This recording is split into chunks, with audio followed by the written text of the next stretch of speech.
I recently spoke to a couple worth over $87 million, and they would bicker over random grocery purchases. Now, I have talked to thousands of couples about money, and I can tell you, the fight that they are fighting about is usually never about the actual purchase. It's usually two people with totally different money beliefs trying to make decisions together.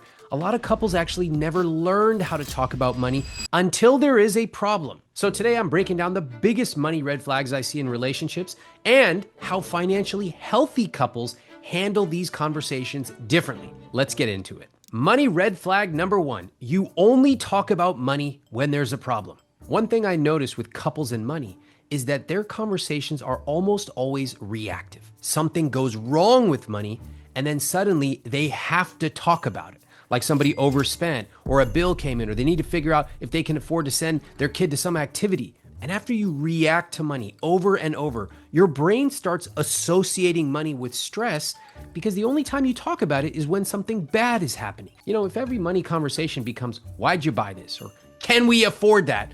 Then of course you're gonna start avoiding it. But then couples get stuck in this exhausting cycle where every conversation about money just turns into an argument. And a lot of couples can build a transactional system together. Should we buy that? I don't think we should buy that. Maybe next time. Very few couples build a rich life vision together. So transactions are things like bills, transfers, credit cards, taxes, retirement accounts. These are the things you fight about. Talk about. But actually, there's no larger conversation that most couples have about what they want their life to look like. What is your rich life? What would be incredibly meaningful? What would feel good? So it's all maintenance. It's no vision. Now, I have seen couples making hundreds of thousands of dollars a year who still feel anxious every time they talk about money. Why? Do they need just another $50,000? No, the way you feel about money is highly uncorrelated to how much is in your bank account. So here's a fix. Set a 30-minute money conversation this Sunday. No spreadsheets, no apps, just one question. What would make life feel easier for us right now?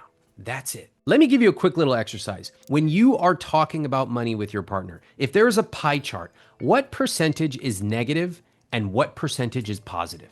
I bet you your pie chart is like 98% negative. How could you feel good about money? All you do is talk about why it feels bad. Flip that. You can start by saying, what would make us feel amazing when it comes to money?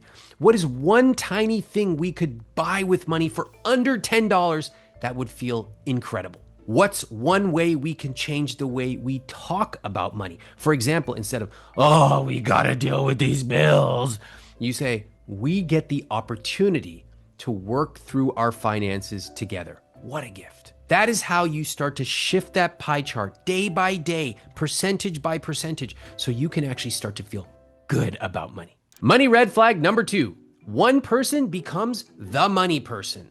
Now, this is a very common dynamic in a relationship where the money person does all the money and the other person just kind of checks out. Now, I get how this happens because in every relationship, each person naturally kind of divides responsibilities. One person might cook more, the other person handles filling out the school forms, one person deals with laundry or mowing the lawn. So, okay, each person has their area that they handle in the relationship.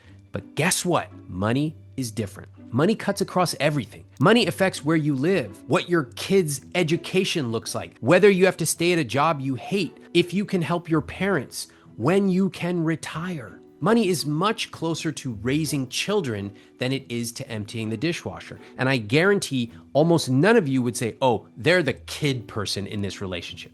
That's not how it works. And this is where things start to get scary because I love to ask really morbid questions.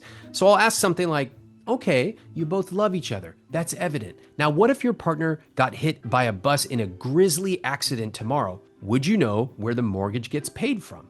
Would you know where the investments are? Would you know the passwords? The partner who is not the money person just stares at me blankly.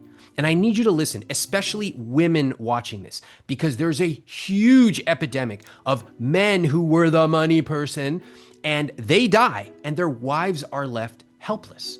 They don't know where the bills are paid from. They don't understand anything about the investments. Now they're grieving while trying to figure out this entire financial life that they were never included in and often never wanted to be included in. Even in my own relationship, it would have been easy for me to be the money person. And I refused. I insisted that we both participate together. Let me tell you why. First, I wanted for my wife to be very knowledgeable about money. One day, I'm gonna kick the bucket. And I'll be damned if Goldman Sachs calling the next day saying, hello, we're from the wealth management. We'd like to charge you 1.35% AUM. We can help you with proprietary IP. Shut the up. We're never going to be a part of Goldman Sachs ultra high net worth. You. She knows that. Next, I wanted us to be stewards of our money together. Like, I can make decisions about our money, but I actually think that sometimes I make mistakes. I need somebody with a second set of eyes. And finally, I wanted to have more fun. It's fun to create a vision together and to talk about it and to decide what our money is going to do for both of us. There is no version of building a rich life together where one person is the money person. That's not how it works. You both do it. And when you do it, it might be a little harder up front, but it is well worth it when the two of you are totally aligned. Money red flag number 3, you're bringing 2 different money rule books into one relationship.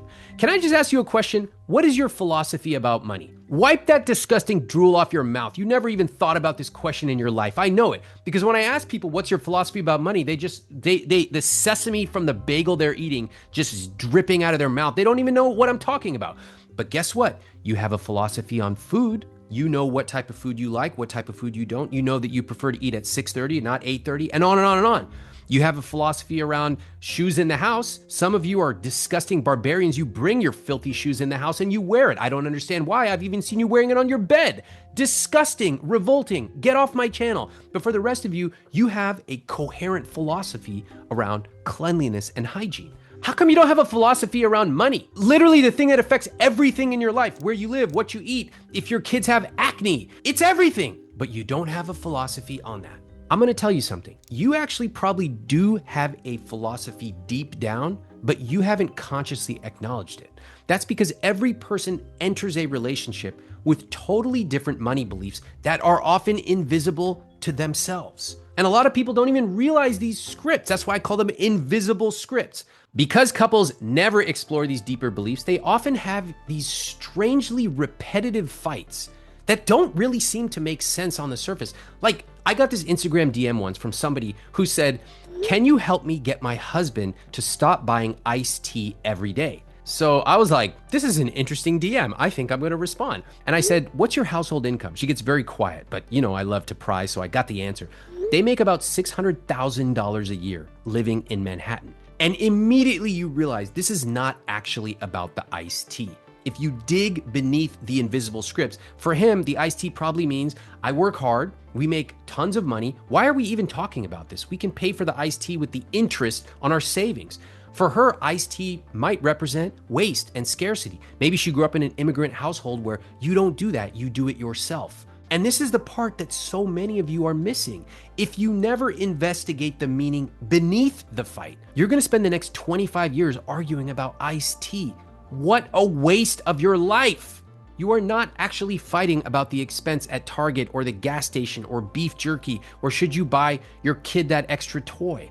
What's really going on here is what money represents to you, okay? You are fighting about identity and safety and control. And those are much deeper, tougher answers to get than, why'd you spend $4? When couples truly buy into this, they can have massive breakthroughs. Because once you realize, oh my God, we're not actually fighting about the iced tea, you can actually have really honest conversations.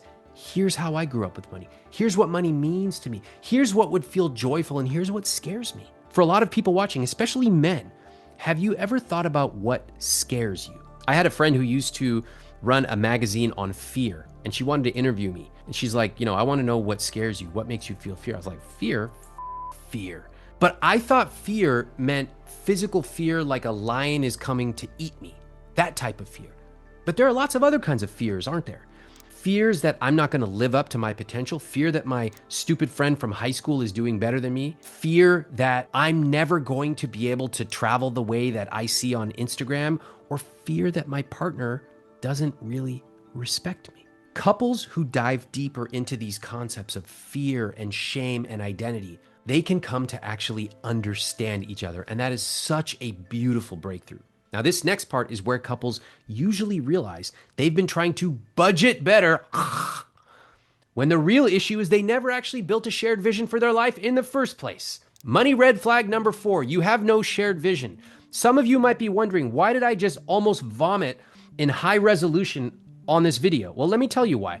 Because so many of you feel guilty for your entire life. I need to keep a budget. And then you never do. And when you do, it lasts for 2 weeks. And when I look at these budgets, they look like shit. I'm sorry. I'm telling you the truth. Many of you have never gotten direct, honest feedback since you were in elementary school. So let me get this straight. Every week you spend 5+ valuable hours maintaining this shitty budget. You don't even know what it tells you. All it tells you is, I'm doing something wrong. And then, oh, I got to do this for the rest of my life. No wonder you don't understand anything about money. I think a lot of people have a confusing relationship with money because on one hand, they love what money represents. Beautiful home, vacations, flexibility, freedom. And we all go, yeah, I want that. But day to day, money feels terrible. Bills, stress, confusion, guilt, this constant low-grade feeling that you're behind. So what happens is people start avoiding money altogether because that feels easier. So a bill comes in the mail, you go, oh, I'll deal with that later. Then 6 weeks pass, another bill shows up, maybe you have to panic pay something, and then you avoid it for another month. And this cycle goes on literally for years.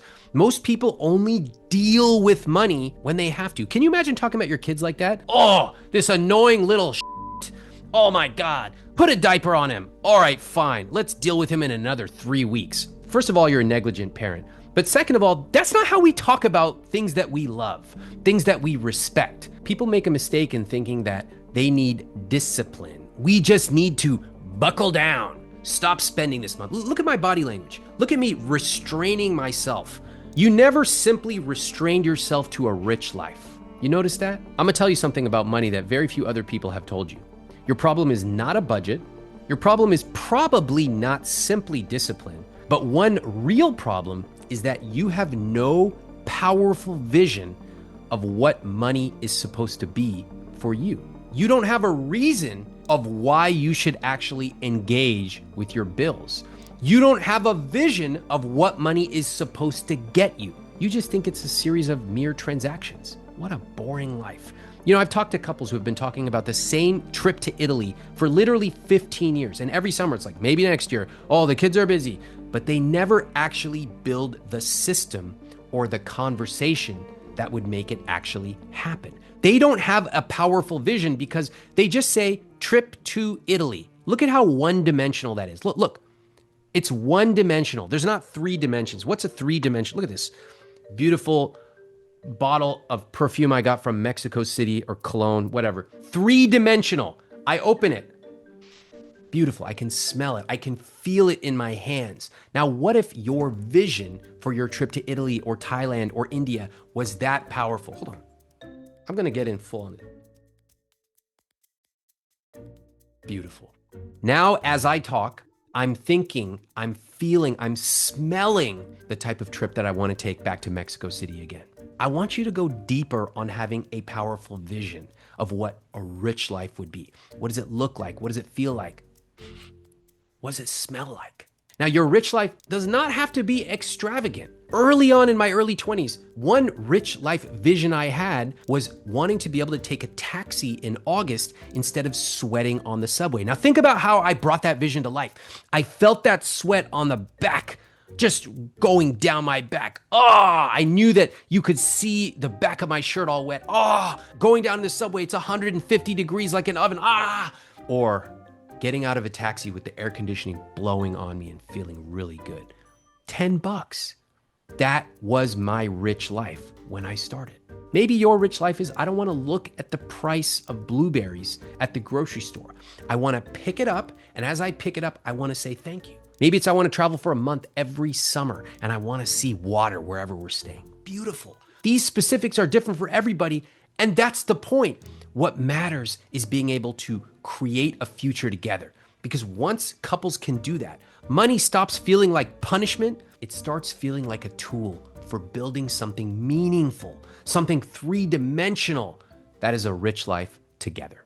I find that people who have started on their personal finance journey sometimes do not know when they have done enough. Like they'll constantly ask, what did I miss? I need to read 10 more subreddits. What about this one obscure thing that might happen? And it doesn't feel good to constantly worry that you got something wrong. That is exactly why we created Road to 100K. For most people, reaching your first $100,000 invested is a massive financial milestone. It's often the point where you stop feeling like you are guessing because you can finally see that the decisions you've made are really starting to add up. Inside Road to 100K, you will get a personalized path based on your actual numbers, not generic advice. You'll see exactly where you stand today, what's holding you back, and what to focus on next. You will also get access to live coaching and a community of people working towards the same goal. If you are ready to start making real progress towards $100,000 invested, scan the QR code on screen or click the link below to learn about Road to 100K. What couples who are great with money do differently? I love studying couples who are really good with money because they often have these tiny little habits that completely change the emotional tone of their relationship. Let me share some of them with you. One thing that couples who are great with money do is they talk about money regularly, not just when something explodes. You know what's funny? Just this morning, Thursday morning, my wife and I had our money discussion. We have an agenda, we update it. Today actually was a pretty light day. There wasn't much to talk about. We had a couple of follow-ups from last time, but we talked about it, and that was great. Part of talking about money regularly is getting over the feeling of weirdness of having a standing meeting with your spouse. Is it weird? Maybe. Do I care? Not at all. I don't care how weird your relationship is as long as it works for both of you. And so having a standing meeting, I recommend once a month. Some people upgrade it to once a week. Fine. And it's not this terrifying formal board. You're not going to put on a freaking suit and somebody's getting blamed. That's not how it works. We always talk about something positive first. What's a compliment? You know, something I appreciate about you is you always make sure that we have the best almond butter from the farmer's market. Like every time I open up the cabinet, I know it's going to be there. It feels so good to know that. Then these couples cover the numbers, and then they talk about any upcoming things they need to be aware of. Maybe it's goals, maybe it's decisions, maybe the dishwasher is about to break. This is collaborative instead of adversarial. And one of the healthiest things that couples who are great with money do is they create the feeling that nobody's in trouble during these conversations. You are not blaming somebody, you are creating a system, and both of you are contributing to it. In couples that are great with money, both partners own part of the financial system. It is not just one person. Maybe one person tracks groceries. Maybe the other handles travel planning or investments. What's important here is that both partners are involved. In my own relationship, I know more about investments, so I am in charge of the investments. However, my wife knows all of our numbers. I explain to her, here's what I'm thinking of doing. And sometimes I ask her, what do you think about this? Do you think that we should increase our investment number or decrease it? Here's my thinking. Here's what I would do, but I'd love to know what you think.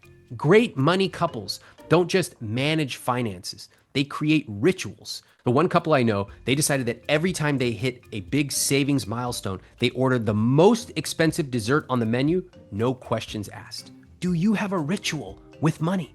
Even if you're in debt, you can create a ritual. It could be as simple as we go take a walk and watch the sunset every time we pay off an extra $1,000 towards our debt. Beautiful. And over time, you're going to enjoy those sunset walks more and more because you know you are tying money to a beautiful sunset. That's how you do it. Healthy couples are surgical with their vision. They do not just want to go to Italy. They know they want to spend 10 days in a boutique hotel in Florence, eating at this specific restaurant that they saw on Instagram. And finally, these healthy couples are completely unapologetic about what they love. If their money dial is health, they might spend $500 a month on a high-end gym, and they don't care what anybody else thinks about it because it's your rich life. It's not mine, it's not anybody else's. These couples don't have to sheepishly justify it to friends. Oh, I like my sweater, but actually I got it on sale. It was a discount. Actually, they were about to burn it, so I retrieved it from the burn pile. It's fine. Please don't look at me. They say, this matters to us, and we make sure that we prioritize it. That confidence around what is important changes the whole emotional tone around spending. By the way, if you like these type of conversations about money psychology, hit subscribe. I want to show you the things that you were not taught growing up, specifically how you can use your money to live your rich life. How to change your money dynamic. If you want to completely change your relationship with money as a couple, the first thing you got to do is stop treating money conversations like punishment. These conversations can actually be helpful, but if you continue using the same language you've been using for a long time, it's going to be really hard to make it work. For example, oh, we got to talk about paying off our bills. Or what'd you do with the car payment? Didn't I tell you it needed to be paid yesterday? Or why even bother with this? We're never going to get ahead. Would you ever talk about your loved ones like that? Would you ever talk to your kids like that? No. So it's a little confusing why you would talk about money, which is actually a central character in your rich life like that. I think you need to respect money a lot more than you do. Respecting money means you speak well of it, even when things may not be going perfectly. Respecting money means you spend time on it. Respecting money means that you do it together. You don't get frustrated and take it all on yourself. When you respect money, you build a healthier relationship with money. And when you build a healthier relationship with money, you actually can live a much bigger, richer life. I want you to have more conversations about money. These conversations, when you frame them as an opportunity, can actually bring you closer together. For example, you can learn why your partner often reacts emotionally to very specific purchases. You can learn why they avoid money, why they obsess over saving, why they feel anxious. And once you understand that, you're actually gonna get a lot of compassion for them. A lot of people are guided by these very simplistic things that they observed when they were 5 or 6 years old. And these are the fears, the anxieties that we have about money. But as adults, we don't realize that often we are behaving just like children. And that's okay, that's human, I do it too. Like for example, when I go to a hotel, sometimes I see the little mini bar and even I go, oh, close that thing. I'm not getting anything out of there. Because when I was a kid, first of all, we never even went to hotels, but on the odd occasion, maybe twice in my entire childhood, my dad made it very clear, do not open that. So even today, for a $6 bag of chips, I'm like, close it. We are all guided by these invisible scripts from our childhood. It takes a lot of courage to actually dig them up and hold them up to the light. That's why one of my favorite questions for couples is to simply ask them, what's your rich life? Not even, what are your financial goals? Nerd question. What's your rich life? Start with what actually feels exciting. You know what? I want to be able to go out to a restaurant and order a dessert. I want to be able to order 2. Amazing. Where'd that come from? Why is dessert so powerful to you? Because when I was a kid, we could never order dessert. Sometimes I ask them, what's one thing you'd never want to have to look at the price of again? What's one thing that would genuinely make you both feel rich? And once couples actually start asking these questions to each other, the emotional tone of the conversation changes completely. Notice that you're not just talking about transactions or bills or budgeting. You're actually talking about the kind of life you want to build together. So your next move is not another money fight. It's certainly not creating a budget. It's having one honest conversation about money. But you need structure to have that conversation and have it well. I'm gonna walk you through the exact framework that my wife and I use to talk about money without stress, without resentment, without even awkwardness in this video right here.